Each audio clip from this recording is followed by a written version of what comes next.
کچھ تعریف وارف کیا بیوی کی؟ کیا؟ اس نے کہا ہوگا بدلے بدلے میرے سرکار نظر آتے ہیں. کیا بات ہے.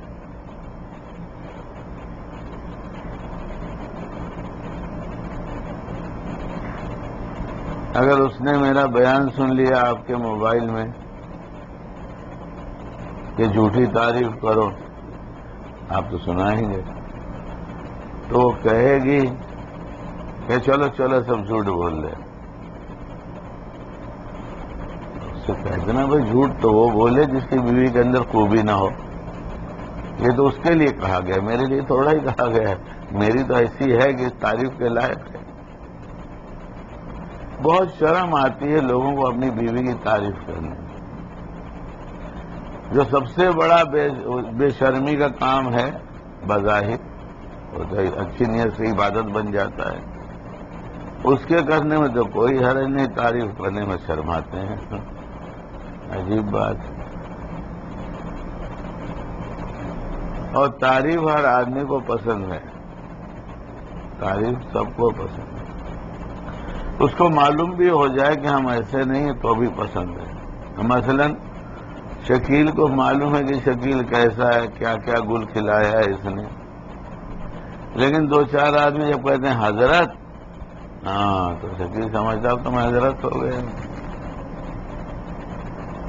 حالانکہ اس کو خوب معلوم کہ حضرت نہیں ہے، بڑی حسرت ہے کہ کیا ہو گیا، نہ کیا ہوتا تو اچھا تھا. لیکن جہاں دو چار آدمی نے کہا حضرت، تو ہم بھی سمجھنے لگتے ہیں کہ ہم حضرت ہو گئے. سمجھنے کے لیے کچھ باتیں کہی جاتی ہیں، ورنہ قصے کہانی سنانے کی عادت نہیں، میں چاہتا بھی نہیں. لیکن یہ ایسی ضروری بات سمجھ میں آتی ہے کہ تاکہ آپ گھر والوں کے ساتھ ڈھنگ سے رہ سکیں. یہ بات جو میں کہنے جا رہا ہوں، یہ بیان کیا ہم سے ایک عالم نے، جن کی عمر اس وقت تقریباً 75 ہوگی. روز مرتے ہیں، روز بچ جاتے ہیں. ہر مہینے میں ایک دفعہ اٹھا کے اسپتال لے جائے جاتے ہیں. ایک پھیپڑا ہے اور پتہ نہیں کیا کیا ایک ایک ہی رہ گیا ہے، اور ڈاکٹر کہتا اب یہ مر جائیں گے، مگر پھر زندہ ہیں. اور کئی سال سے سلسلہ چل رہا ہے. اللہ انہیں صحت کے ساتھ رکھے، کسی کا محتاج نہ بنے. تو انہوں نے مجھ سے کہا کہ میں نے حضرت قاری طیب صاحب کے بیان میں سنا ہے. اب حوالہ ہم سے نہیں پوچھیں گے نا، آپ اتنا دے دیا نا حوالہ. ہاں یہاں حوالہ بہت پوچھتے ہیں، حوالہ دیجیے، ہر بات کا حوالہ. ارے جہاں حوالے کی ضرورت ہے تو علماء کا کام ہے، کریں گے حوالہ. ہم تو عمل کر لیں، ہم تو عمل کر لیں.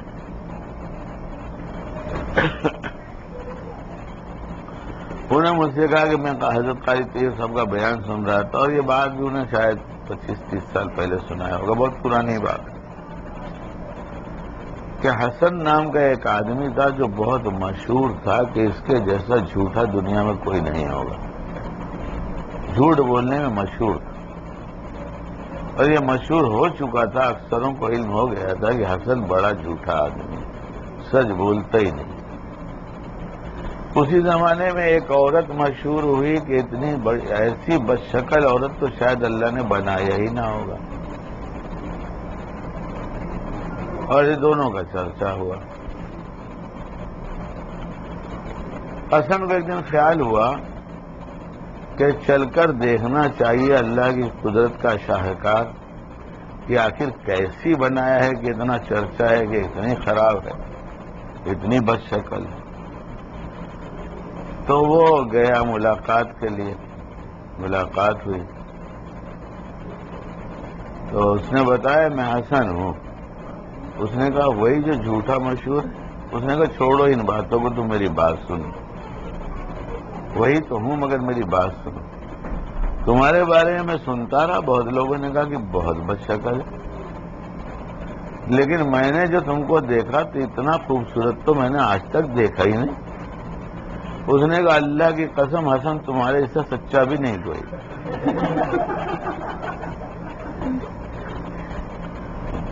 میں اس لیے سنا رہا ہوں کہ اس کو کہنے دیجئے کہ کیا ہو گیا، آج کل بہت میری تعریف کر رہے ہو، سمجھے؟ اس لیے اور آپ سے کہا نا جب وہ غصے میں آئے تو آپ کیا کریں؟ یہ سب آپ کو یاد ہے؟ کچھ پریکٹیکل ہوا نہیں ہوا؟ کہ ہم تو بات جو کہتے ہیں اللہ کی دی توفیق سے روز کرنے کی کہتے ہیں، سال بھر میں ضرورت پڑے گی ایسی نہیں، آج ابھی۔ تو ہم نے آپ لوگوں کو ایک بات یہ بھی بتایا تھا، بیوی غصے میں آ جائے تو کیا کرے؟ یہ ہے ضرورت کہ نہیں ہے؟ ارے کیا ضرورت ہے؟ غصہ کر کے مسودہ کر کے دکھا دوں گا۔ مسلمان کا گھر اجڑ جائے بڑے تعجب کی بات، میاں بیوی مل کے نہ رہیں بہت تعجب ہے۔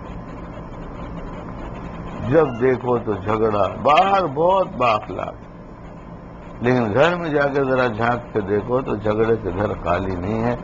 اس لیے ہم روز یہ بیان تھوڑا تھوڑا کرتے ہیں تاکہ گھر والوں کے ساتھ اچھی طریقے سے رہنا آ جائے۔ گھر ہے، کبھی بیوی غصہ ہو گئی تو سر آپ غصہ نہ کریں، ارے رضوان سن رہے ہو، ہم تمہاری طرف دیکھیں گے نہیں، لوگ سمجھ جائیں گے رضوان یہی ہیں، ہم کسی اور کی طرف دیکھیں گے۔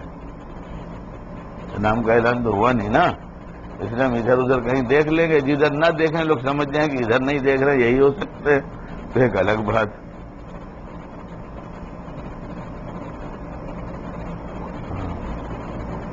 کہتے ہیں کہ ہم تو آپے سے باہر ہو جاتے، ہم تو برس پڑتے ہیں،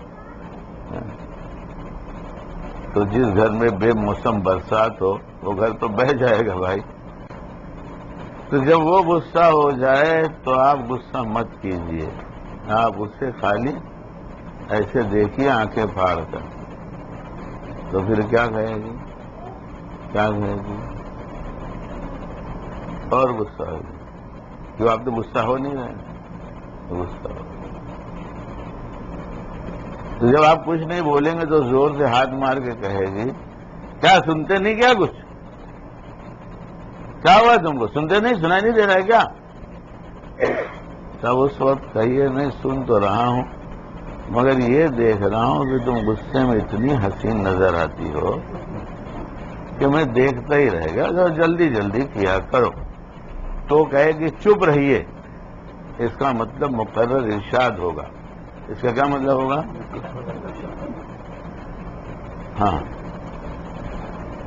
یہ بیان نہیں ہو رہا ہے، گھر کا گھر اجڑ رہا ہے کہ دینداری ہے۔ آپ علیہ الصلوۃ والسلام فرما رہے ہیں جس کا مطلب ہے تم میں وہ اچھا ہے جو اپنے گھر والوں کے ساتھ اچھا ہے، اور میں اپنے گھر والوں کے ساتھ سب سے اچھا ہوں، فرمایا نا۔ آپ سوچیں گے کیا بات ہے، یہ دہرایا کرتا ہے، اس لیے کہ روز آپ گھر جاتے ہیں، روز آپ گھر رہتے ہیں، روز اسی بیوی کے ساتھ آپ کو اٹھنا بیٹھنا ہے، اور آپ نے ایک کو نہیں سدھارا، ایک کو سیدھا نہیں کیا، ایک کو نہیں سمجھا سکے، ایک کے ساتھ جوڑ پیدا نہیں کر سکے، تو پھر ہماری صلاحیت کیا ہے یہ تو پتہ چلے۔ اس لیے گھریلو جھگڑے ختم کرنے کی جو تدبیریں بتاتا ہوں، اس کے ساتھ ساتھ ایک عمل پابندی سے کیا جائے، وہ فجر کی سنت گھر پر اور فجر کی نماز مسجد میں جماعت کے ساتھ۔ اسے 3 انعام ملتا ہے، گھریلو جھگڑے ختم ہو جاتے ہیں، روزی میں برکت ہوتی ہے، اور خاتمہ ایمان پر ہوتا ہے۔